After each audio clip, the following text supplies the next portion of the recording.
Dentro de uma sucessão, existe N caminhos e até hoje eu me surpreendo com alguns porque eu não conhecia. E também são criados, né? Enfim, isso é bom porque o advogado ele sempre está procurando como auxiliar e caminhos dentro da própria advocacia. E hoje vou ter o prazer de falar com o Allan Kardec. Ele também já andou aqui dentro da subseção, já foi presidente da Comissão de Direito Militar, e já foi hoje subprocurador, no passado foi subprocurador, aqui hoje procurador da subseção da OAB, que é um cargo como procurador. A sistemática funciona como um procurador de Estado, município, mas dentro da instituição. E eu vou conversar com ele a respeito o que implica isso. Prazer tê-lo aqui. Bom dia, Sérgio. Bom dia a todos que estão ouvindo. Para mim é um prazer muito grande estar conversando aqui novamente com você, agora sobre outras funções. E de fato, a Procuradoria ela tem um papel estratégico dentro da subseção e funciona muito parecido mesmo com as procuradorias municipais.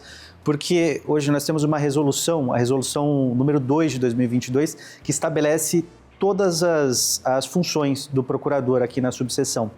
Então, vai ser desde representar judicial ou extrajudicialmente a subseção, vai ser emitir parecer opinativo sobre leis, sobre documentos, sobre atos judiciais, vai ser representar o advogado, e aí essa é até uma função muito interessante que foi criada após essa resolução, que é representar o nosso advogado inscrito na subseção que é vítima de crime ou ato violento no exercício da função. Então a Procuradoria ela tem diversas funções aqui. E acontece. Eu estava lembrando que, como você foi presidente da Comissão Militar, está poupado em temas espinhosos, como as questões que envolvem essas questões que tivemos aí dos últimos anos aqui, que estava em tela aqui nas questões militares, porque as pessoas viram e mexem perguntam sobre essas questões. O Exército tem que participar, o Exército podia dar voz de prisão, enfim, todas essas questões a ele ligadas, mas são espinhosas demais. Então, esse é um tema mais brando, embora não seja tanto, porque é crescente o número de advogados, às vezes, que não usam da profissão, são, às vezes, alvejados, enfim, as pessoas transferem ao advogado a sua culpa por alguma frustração dentro da ação ou qualquer outra situação, em caso de direito de família, em que o pai a mãe perde a guarda, o pai perde a guarda, enfim, tudo isso implicam numa violência contra o advogado.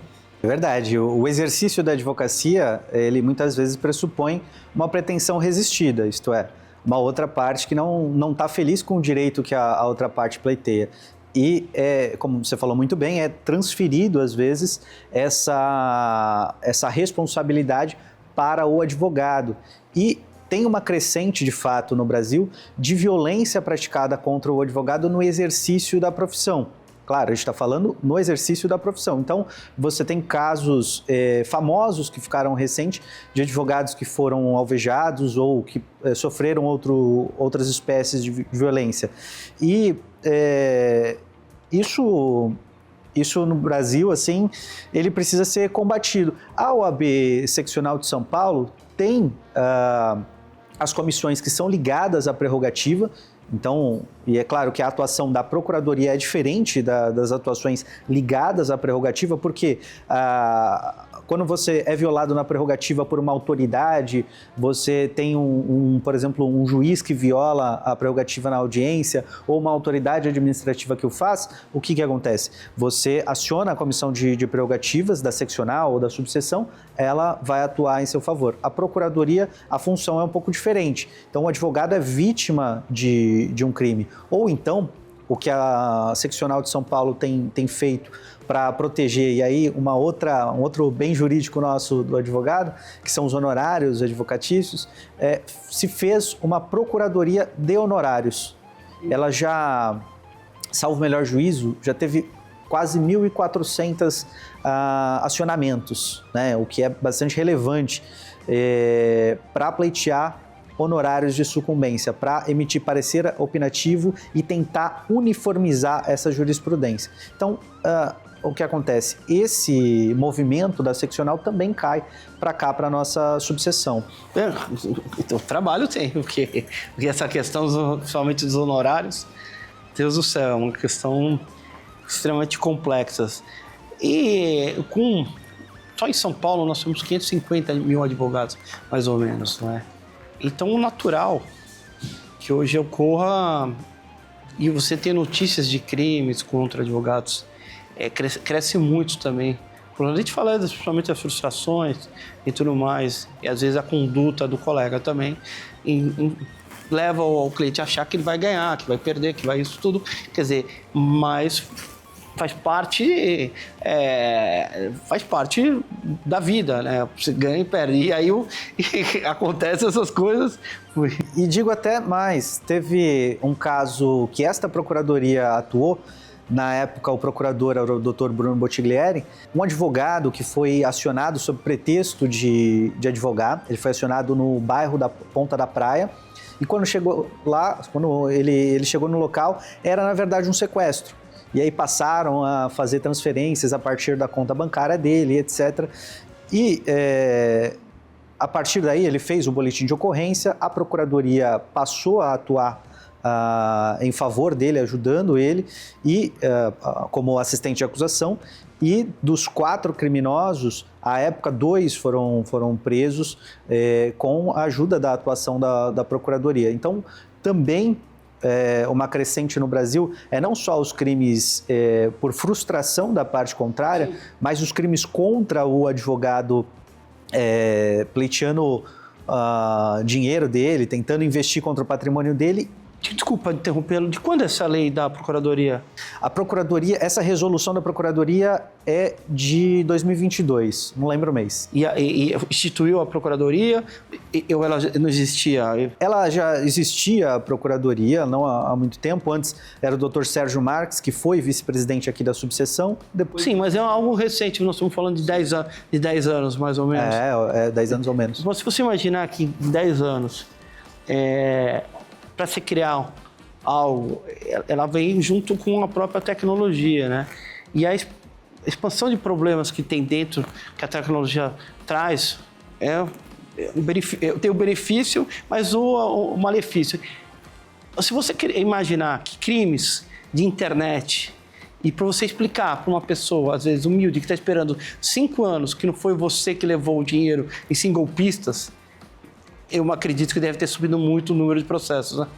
Acho que hoje esse é o grande desafio da advocacia, porque esses são problemas que transpassam, na verdade, as competências das OABs, transpassam as nossas possibilidades, inclusive, de erradicação. Então, é mais uma atitude de prevenção e ainda está se estudando o que se pode fazer para coibir esse tipo de crime. Mas é verdade, porque ele vai atingir não o advogado diretamente, a vítima direta desses crimes são os clientes dos advogados. Então, a partir dos dados abertos dos tribunais, esses criminosos têm acesso a informações sensíveis, eles passam através de engenharia social a construir uma história e a partir desse enredo convencer a pessoa que é cliente de um advogado a fazer uma transferência ou de valores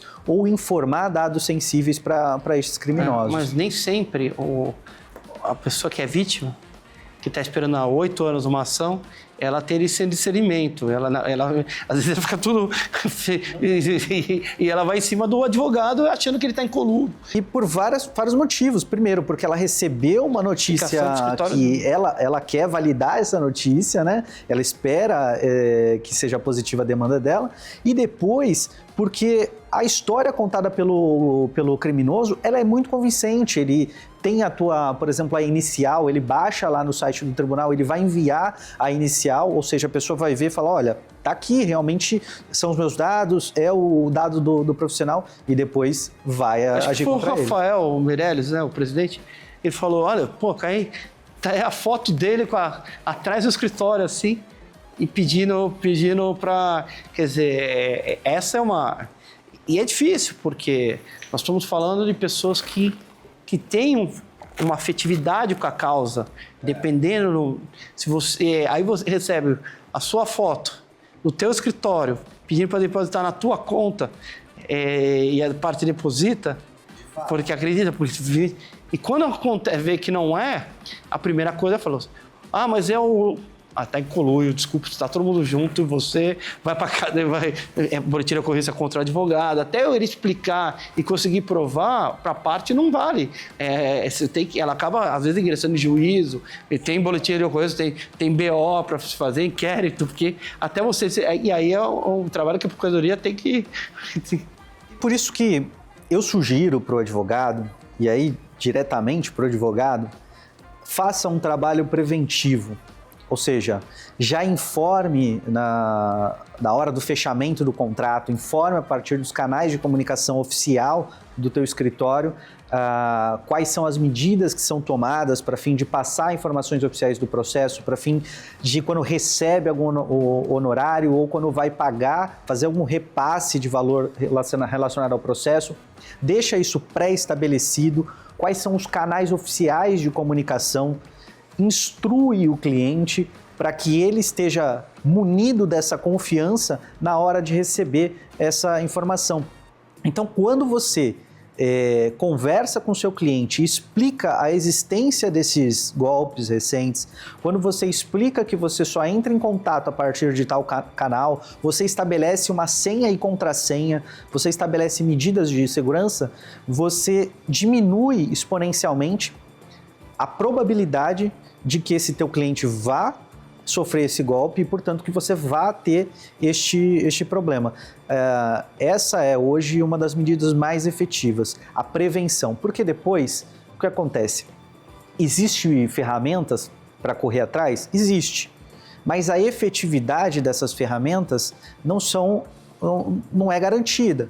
Então, se, por exemplo, o cliente tomou esse golpe efetivamente, você vai ir atrás da pessoa que foi beneficiária desse valor no banco. Só que muitas dessas vezes essas pessoas são laranjas e, portanto, as contas são esvaziadas. Essa pessoa é insolvente. Sim. E aí dificulta. Não, é complicado. Depois do trâmite, vai se fazendo, vai se descobrindo. É aquele primeiro momento onde o advogado fica vulnerável também, porque ele fica vulnerável, imagine. Enfim, você vê como as atribuições acabam sendo... a vida é feita pelos momentos, né? Os ciclos aqui. E depois do processo digital, veio a inteligência artificial, veio essas questões, quer dizer, se favorece um lado, outra prejudica, enfim, e é um momento sim de educação, porque tudo que nós, do ano 2000 para cá, é todo um momento de educação. Você entender como funciona o celular, entender como funciona a IA, como você distinguir o que é certo, o que é errado, o que é real, o que não é, enfim, e isso tudo faz parte de uma geração que está vindo agora e aquela que está num mundo já velha tem que se aprender a lidar com isso tudo. Então, tudo é um momento de transitório, de aprendizado, e é por isso que a gente sempre tem esse papo reflexivo para a gente entender realmente quais os caminhos que devemos seguir de uma maneira certa, né? E até o telespectador que teve algum problema com isso, não deixe de procurar a OAB, seus canais aqui informativos, porque muitos dos golpes podem ser evitados. A ideia para o caminho a seguir, às vezes você encontra aqui, nos nossos canais de comunicação. Eu quero te agradecer, Alan, por ter aceito o nosso convite e por ter vindo falar com a gente aqui num tema tão importante para os advogados, porque os advogados também sabem. Muitos advogados, por exemplo, eu já tinha escutado esse termo, mas eu não tinha associado, falar, olha, tem o procurador federal. Bom, e muitos colegas não sabem que tem esse canal, que tem o procurador que pode auxiliá-lo. Sim, é importante que os inscritos, nós temos no âmbito de Santos 9.000 inscritos na subseção, importante que saibam que existe uma procuradoria geral aqui na subseção, que muitas vezes está fazendo os papéis internos da procuradoria relacionados à subseção, mas que também tem canais que pode socorrer o advogado que sofre desses problemas que nós falamos há pouco. Nós atuamos também em conjunto como amicus curiae em alguns processos relacionados a honorários de sucumbência para fins de tentar uniformizar a jurisprudência, para que os nossos magistrados também compreendam o lado da advocacia e apliquem o artigo 85 do Código de Processo Civil no sentido de valorizar, né, de dar dignidade para o trabalho do advogado, até porque já é uma súmula vinculante o honorário do advogado é uma verba de natureza alimentar e, portanto, é uma verba para a subsistência dos nossos profissionais. Que é colocado sempre em segundo plano, embora o artigo 85 seja explícito, embora o entendimento é assim mais que pacífico sobre, é determinado que é alimentar, mas às vezes é colocado de lado, em segundo plano, e enfim, a gente precisa sempre estar batalhando. Obrigado aqui pela presença. Muito obrigado, eu agradeço a você, agradeço também ao Dr. Rafael Meirelles pela confiança, por toda a diretoria, pela confiança no trabalho, me coloco à disposição e é sempre um prazer estar aqui com vocês.